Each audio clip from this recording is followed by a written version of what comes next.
What's up, YouTube? This is Too Raw for TV. Before I get into the subject matter at hand, I want to give a shout out to Chris for his channel donation. I really appreciate it, Chris. Much love to you, man. Hope you enjoy the content that I provide on this channel. And to anybody else who want to donate to this channel, I'll put a link in the description box. And you can show love and donate to this channel. All right. The Bronze Bomber, Deontay Wilder, continues to shut his critics the hell up. Okay. Um, Dominic Breazeale, many people said that he would present a unique challenge to Wilder. All right. It took what?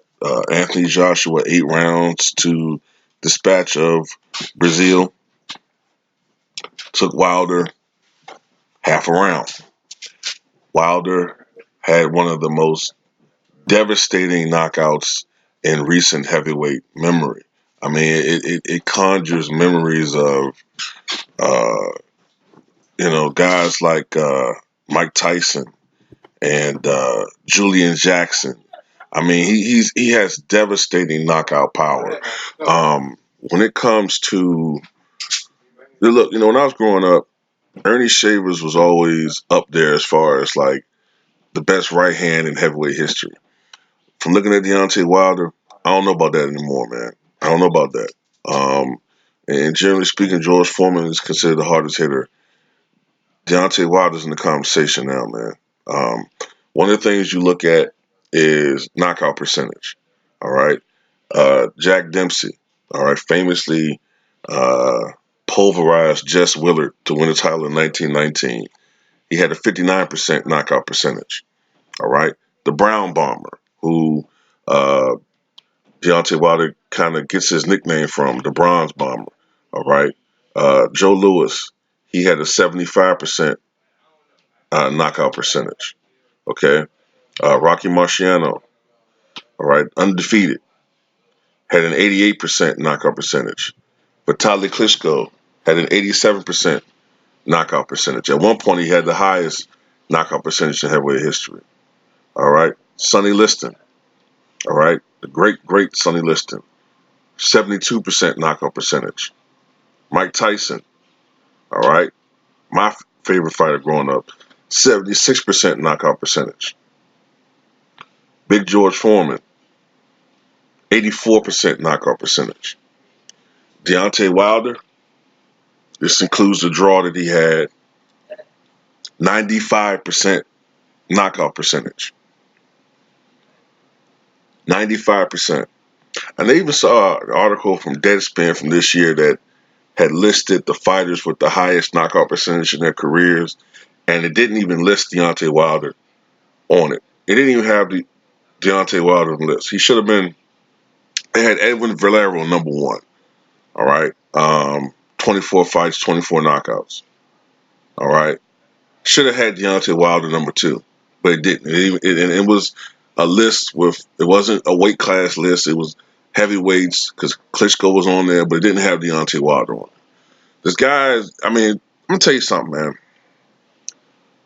America should be ashamed of itself for its lack of support for heavyweight fighters when they are black now. You know what I'm saying? Like, I think the last black heavyweight who was heavily embraced by mainstream America, I mean heavily embraced,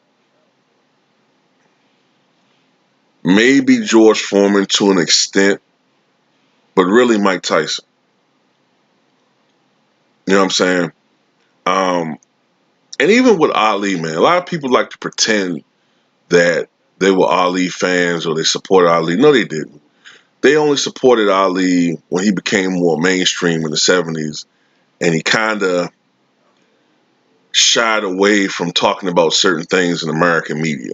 Like, he'll go over to England and maybe go to Parkinson. Dude, he used to, I think he did 4 interviews with Parkinson over in Great Britain. He'll talk about his religious views or his racial views. And not to say that Ali didn't talk about stuff like that, but he kind of learned to shy away from a little bit more, and he became more beloved actually also after he lost. But in the 60s, America, aka white America, hated Muhammad Ali. And some black Americans hated him. So we all know what time it is with Deontay Wilder, man. You know what I'm saying? But shout out to Deontay Wilder for sending Dominic Breazeale briefly to the fifth dimension. All right. I think he was in Dream World, and if they didn't get him soon enough, if they didn't rouse him just in time, I think Freddie was going to get him, man. You would have seen a claw bursting out of his chest. Well, I forgot. Freddie is invisible to us. So you would have seen like an X-Men Wolverine like scratch mark on his chest with his heart cut out. And people were like, what the fuck happened to Dominic Breazeale? You know, but, you know, history will show that Deontay Wilder is the best heavyweight of his era. And history will be kinder to Deontay Wilder than his contemporaries, in my opinion. And Anthony Joshua was ducking him. They're trying to wait until Wilder gets old or loses a step. That's what they're trying to wait for, man. Just like how Sugar Ray Leonard did, you know what I'm saying, with Marvelous Marvin Hagler. You know what I'm saying?